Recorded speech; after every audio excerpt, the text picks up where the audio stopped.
महाराष्ट्र की 288 विधानसभा सीटों पर मतगणना के शुरुआती रुझानों में बीजेपी की सुनामी आ गई है।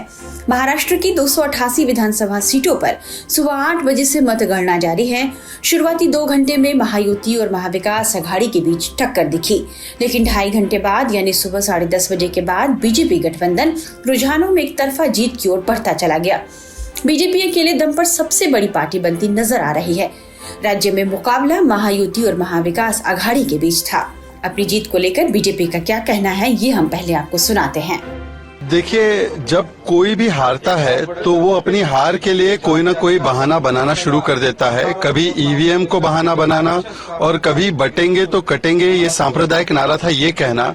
बटेंगे तो कटेंगे सांप्रदायिक है, पर वोट जिहाद की बात करना, नोमानी के साथ जाकर अपील करवाना या मुफ्ती सलमान के साथ जाकर समर्थन लेना, जिसने गजवा हिंद की बात किया, वो सेक्युलर था। महाराष्ट्र में जिस प्रकार से गरीब कल्याण, किसानों का सम्मान, महिलाओं का उत्थान और विरासत की पुनरुत्थान के लिए हमने काम किया, और दूसरी ओर केवल वोट बैंक की दुकान और भाईजान जो कर रहे थे, आज महाराष्ट्र में नरेंद्र मोदी जी के नेतृत्व में एनडीए की सरकार प्रचंड बहुमत से बनने वाली है और इसके सभी आसार दिखाई दे रहे हैं। और यहाँ तक कि डर और दरार ऐसा है कि संजय राउत से लेकर सामना तक अपने एमएलए को कोई होटल में छिपा रहा है और कोई ईवीएम को दोष देना शुरू कर दिया है। महाराष्ट्र में महायुति सरकार की इतनी बड़ी जीत के पीछे लाडकी बहन योजना का बहुत बड़ा योगदान माना जा रहा है। इस योजना के जरिए महिलाओं के अकाउंट में सीधा 1500 रुपए पहुंच रहे थे। इस योजना को जुलाई में ही लॉन्च किया गया था। चुनावों में महायुति की तरफ से सत्ता में लौटने पर 1500 रुपए महीने की जगह 2100 रुपए करने का वादा किया गया था। महाराष्ट्र में इस योजना से अभी 2 करोड़ 34 लाख महिलाओं को तकरीबन फायदा मिल रहा है, जिन्हें 5 महीने से लगातार 1500 रुपए मिल रहे हैं। महाराष्ट्र विधानसभा चुनाव के ऐलान से पहले महायुति सरकार ने दिवाली बोनस का ऐलान किया था। दिवाली के मौके पर पात्र महिलाओं को 3000 रुपए का अतिरिक्त बोनस मिला, तो कुछ को 2500 रुपए मिले। चुनाव के दौरान इस योजना की पूरे राज्य में जमकर चर्चा होती दिखी। महाराष्ट्र के ग्रामीण इलाकों में योजना का प्रचार प्रसार भी बहुत अच्छे से हुआ और महिलाओं के खाते में पैसे भी पहुंचे। देखा गया कि महाराष्ट्र विधानसभा चुनाव के ऐलान से पहले इस योजना को लेकर महायुति में शामिल तीनों दलों ने इसका जोरदार प्रचार भी किया। इस योजना की लोकप्रियता इतनी बढ़ गई कि महाराष्ट्र में महायुति सरकार की शुरू की गई लाडकी बहन योजना चुनावी मुद्दा बन गई थी। इस योजना की काट में एनडीए गठबंधन ने भी 3000 रुपए प्रति माह देने की घोषणा कर दी, लेकिन समझा जा रहा है कि लाडकी बहन योजना महायुति के लिए ब्रह्मास्त्र साबित हुई है। हम आपको महाराष्ट्र की कुछ महिलाओं के बयान सुनाते हैं जो इस योजना की लाभार्थी रही हैं। महिलाओं को मुख्यमंत्री साहब ने 3 डब्बे में पहले तक 1,500 हजार रुपए में महिलाओं को योजना दी है और सब महिलाओं को लाभ भी मिला है उनका। और महिलाओं को कुछ नहीं, जो भाई नहीं देते वो इन्होंने दिया है, सरकार ने दिया है।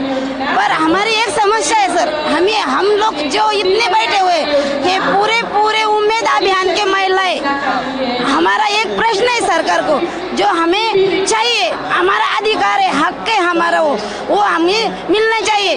जो सरकार चाहते हैं आम्हाला सरकारने कायम सेवेमध्ये घ्या। जसं आशा कार्यकर्ती, अंगणवाड़ी का सेविका, वो सरकार के जैसे अंडर में है, वैसे हमको भी सरकार ने उनके अंडर में लेना चाहिए। आपने जिस तरह से अपनी समस्याएं बताई हैं, हाँ। दूसरी तरफ जो 1500 रुपए दिए जा रहे हैं, हाँ। क्या ये सब चीजें आपको लगता है चुनाव के लिए हो रही है या महिलाओं के लिए सही में सरकार सोचती है? महिलाओं के लिए सही में सरकार सोच रही है, और वही सरकार ने महिलाओं के लिए सोच रहे हैं ना, तो उम्मीद अभियान के लिए भी वो सोचना चाहिए सरकार ने। जो उम्मीद अभियान की ताकत है, ये सारी ताकत उम्मीद अभियान की है। हमारे जो खाते में जो 7,500 आए हुए, वो पहली बार 3000 आए, दूसरी बार 1500 और तीसरी बार कल यानी कि दिवाली का बोनस हमें कल 6 तारीख को ही मिल रहा है। महाराष्ट्र का चुनाव नजदीक है, चुनाव को लेकर ये जो है स्कीम लाई जा रही है, आपको ऐसा लग रहा है या सही में मुख्यमंत्री कुछ करना चाहते हैं महिलाओं के लिए? नहीं, हमें ऐसा लग रहा है कि सच में ही मुख्यमंत्री कुछ करना चाहते हैं। महिलाएं जो है यहाँ पे आई हुई है, महिलाओं का मेन जो है मुख्यमंत्री के लिए है यहाँ पे। हाँ है, सच्ची है। इस तरह से आप मुख्यमंत्री को देखते हैं, मुख्यमंत्री के जिस तरह से काम हुए हैं सरकार के कामों को आप किस तरह से देखते हैं? हम कामों को ऐसे हमें जो महिलाओं को जो 1500 रुपये मिल रहे हैं वो तो अच्छी बात है, क्योंकि 1500 नहीं, जो हमारा माल भाव है, जो शेतकरी लोगों का जो रहता है, किसान लोग का, उनको भाव जो अब उनको भाव को भी कीमत चाहिए। और जो 1500 में तो 1500 तो कुछ होता नहीं है। हमें तो मालूम है मुख्यमंत्री शिंदे साहब तो अगली बार आएंगे और ये स्कीम आगे तक हमको चाहिए भी। और हमारे जो बच्चे जो घर से बाहर निकलती है तो उनके लिए भी उन्होंने सुविधा दीजिए। और मुझे ऐसा लगता है कि ये स्कीम आगे तक चलेगी। और मुख्यमंत्री शिंदे साहब जो है वो ये जो 5 स्कीम उन्होंने हमको दिए वो अच्छी बात है और आगे ही चलनी चाहिए। हम उनको ऐसे आशा करते हैं और हम मुख्यमंत्री साहब के साथ हैं। इस बार के चुनावों में महिला वोटर्स की संख्या अधिक रहने के पीछे की वजह भी इस स्कीम की लोकप्रियता को ही माना जा रहा है। ऐसा पहली बार हुआ जब महाराष्ट्र में महिला वोटर्स ने बड़ी संख्या में मतदान किया है। इस वजह से महाराष्ट्र में कुल मतदान का प्रतिशत 66% से अधिक रहा। राज्य में चुनावों से पूर्व और बाद में लाड़की बहन योजना की लोकप्रियता सामने आई थी। चुनावों के ऐलान के बाद लाड़की बहन योजना के बारे में सबसे ज्यादा बात की गई। तो क्या लाड़की बहन योजना वाकई में महायुति के लिए गेम चेंजर बन गई है? तो इसे आंकड़ों से भी समझते हैं। महाराष्ट्र में विधानसभा चुनावों में कुल 9 करोड़ 7 लाख वोटर थे, जिसमें 5 करोड़ 22 लाख पुरुष और 4 करोड़ 69 लाख महिलाएं वोटर थीं। इनमें से कुल 3 करोड़ से ज्यादा पुरुषों ने वोटिंग की, वहीं 3 करोड़ 6,49,000 से ज्यादा महिलाओं ने मतदान किया। महिलाओं के मुकाबले पुरुषों की वोटों की संख्या सिर्फ 28 लाख ही अधिक रही। हालांकि इसमें पोस्टल बैलेट की संख्या जोड़नी बाकी है। महाराष्ट्र विधानसभा चुनाव के लिए 20 नवंबर को होने वाले मतदान से पहले लाड़की बहन योजना को लेकर केंद्रीय मंत्री पीयूष गोयल ने 14 नवंबर को बड़ा ऐलान करते हुए कहा कि महाराष्ट्र में महायुति सरकार बनते ही लाड़की बहन योजना का किस्त बढ़ाकर 2100 रुपए कर देगी। हालांकि इस योजना का लाभ तभी उठाया जा सकता है जब इसके लिए कुछ पात्रता है। इस योजना का लाभ उठाने के लिए आयु सीमा 21 से 60 वर्ष होनी चाहिए।